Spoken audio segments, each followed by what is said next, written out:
सच्चाई में दम है तो विचारधारा की लड़ाई लड़िए, किसी की मातृशक्ति को अपमान नहीं कीजिए। हमारी माता को कोई गाली देगा तो हम चुप बैठेंगे? तो अगर उनको लगता है कि हमारे तरफ से ऐसा कभी कुछ हुआ था तो वो चुप क्यों थे? पार्टी में बिहार विधानसभा चुनाव में महिलाओं की कितनी भागीदारी रहने वाली है? देखिए 33% तो बिल्कुल ही रहेगी।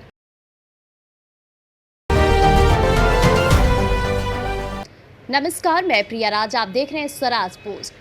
देखिए, अभी बिहार की राजनीति में महिलाओं का अपमान को लेकर लगातार सियासी गर्मी तेज है। इसी बीच आज देखा गया कि भारतीय जनता पार्टी कार्यालय में तमाम एनडीए पार्टी की महिलाएं मौजूद रहीं और जो महिला नेत्री जब भी बोलती है तो हित में बोलती है और सच्चाई को पेश करती है। इसी को लेकर हम अभी मौजूद हैं हम पार्टी की महिला अध्यक्ष डॉक्टर स्मिता शर्मा जी के साथ। नमस्कार, आपका स्वागत करना चाहते हैं स्वराज। बहुत शुक्रिया आपका।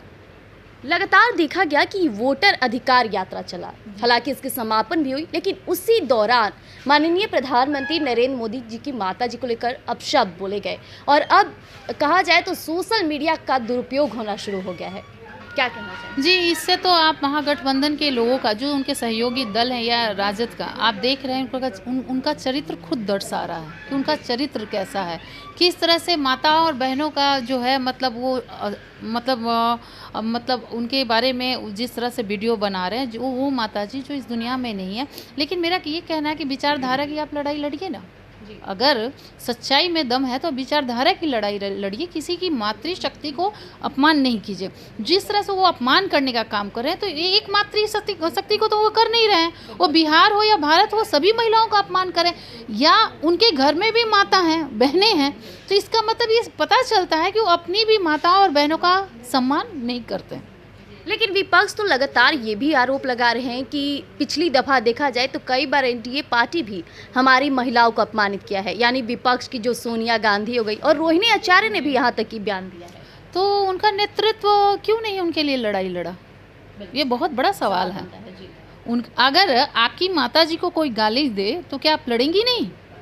इसका मतलब कि वो सम्मान नहीं करते हैं, तभी उनका नेतृत्व ये लड़ाई नहीं लड़ा था उस वक्त। या फिर चुप रहे? क्यों चुप रहे भाई? हमारी माता को कोई गाली देगा तो हम चुप बैठेंगे? तो अगर उनको लगता है कि हमारे तरफ से ऐसा कभी कुछ हुआ था तो वो चुप क्यों थे? इसका मतलब कि वो खुद भी अपनी माता का अपमान करते हैं। माफ़ी मांगने के बजाय सोशल मीडिया पर एआई का इस्तेमाल कर वीडियो जो जारी हुआ है उसे आप किस तरीके से देख रही हैं? वो अपने संस्कार का ये दिखा रहे हैं कि किस संस्कार में वो कितना लेवल तक, नीचे लेवल स्तर तक गिर सकते हैं, ये पता चल रहा है। वो ये नहीं समझ रहे हैं कि मातृशक्ति का अपमान करके वो अपना ही जो है बर्बादी लिखने का काम कर रहे हैं। अब हम पार्टी से बिलोंग करती है, हालांकि इसकी मजबूती अब धरातल पर भी नजर आ रही है। बिहार विधानसभा चुनाव की तैयारियां कैसी चल रही है? बहुत अच्छी चल रही है सभी की और आने वाले समय में दिखेगा भी इस चीज़ का। कितनी सीटों की उम्मीद लगाई? देखिए, नेतृत्व का फैसला होगा और भविष्य के गर्भ में क्या छुपा है ये तो ना आप जानती है ना हम जानते हैं।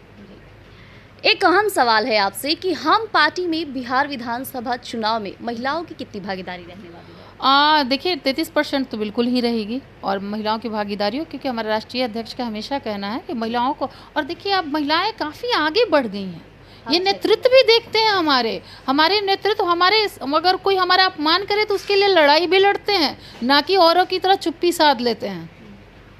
तो अभी आपने सुना कि जिस तरह से लगातार विपक्ष जहां अपमान की बात करी है, तो अब एनडीए के तमाम घटक दल हैं महिलाओं के सम्मान और हित में बात करें तो वहीं अब बिहार विधानसभा चुनाव में महज कुछ ही महीने रह गए। इस दौरान भी महिलाओं को प्राथमिकता 33% तक की मिलेगी। अब देखना होगा कि आगे क्या कुछ बदलाव होते। तब तक लिए हमारे साथ जुड़े रहिएगा स्वराज पोस्ट पर। धन्यवाद।